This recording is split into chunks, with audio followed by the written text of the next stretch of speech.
ഈ type LED ബോർഡൊക്കെ നമുക്ക് ഓൾറെഡി രണ്ട് രീതിയിൽ റീപ്ലേസ് ചെയ്യും.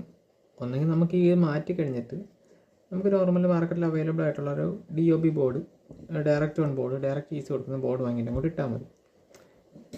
ജസ്റ്റ് 2 വയർ കാണും, അതെടുത്തിട്ട് കൊണ്ട് ഇതിലിട്ട് കണക്ട് ചെയ്തിട്ട് അങ്ങോട്ട് വെച്ചാൽ മതി. പ്രശ്നം എന്താണ് സോൾഡർ ചെയ്തിൽ 2 ഓട്ട ഇട്ടിട്ട് ജസ്റ്റ് അതിൽ കൊണ്ട് വയ്ക്കുക, ക്ലിപ്പ് ചെയ്യുക, അത്ര ഒന്നും പരിപാടി. പിന്നെ അല്ലാത്ത പക്ഷത്ത് നമ്മൾക്ക് ജസ്റ്റ് ഞാനൊക്കെ ചെയ്യുന്നതെന്ന് വെച്ച് കഴിഞ്ഞാൽ ഈ LED ഓൾറെഡി 9 വോൾട്ട് LED ആണ്. 9 വോൾട്ട് തൊട്ട് 12 വോൾട്ട് വരെ ഇതിനകത്ത് നമുക്ക് സപ്ലൈ കൊടുക്കാം. ഇത് അടിച്ചൊന്നും പോകത്തില്ല. ഇനി നമ്മുടെ ബജാജിൻ്റെ ഒക്കെ പോലത്തെ ബ്രാൻഡാണ് വരുന്നതെങ്കിൽ നമുക്ക് ജസ്റ്റ് 21 വോൾട്ട് വരെയാണ് LED ഇൻപുട്ട് വോൾട്ടേജ് വരുന്നത്. ജസ്റ്റ് നിങ്ങൾക്ക് വിശ്വാസമായാലും ജസ്റ്റ് ഒരു മീറ്റർ എടുക്കുക, എന്നിട്ട് ടെസ്റ്റ് ചെയ്ത് നോക്കിയാൽ മതി. ജസ്റ്റ് പവർ സപ്ലൈ ഉണ്ടെങ്കിൽ അതിൽ നിന്ന് 21 വോൾട്ട് വെച്ചിട്ട് ബജാജിൻ്റെ ഒക്കെ LED ആണ് പറയുന്നത്, അല്ലാത്ത LED കൊടുത്തിട്ടൊന്ന് ടെസ്റ്റ് ചെയ്ത് നോക്കിയാൽ മതി. അപ്പോൾ ഒരു LED 20 വോൾട്ട് 21 വോൾട്ട് ആയിരിക്കും വരുന്നത്. അപ്പോൾ ജസ്റ്റ് ഒന്നെങ്കിൽ ഇവിടുന്ന് 2 ചെറിയ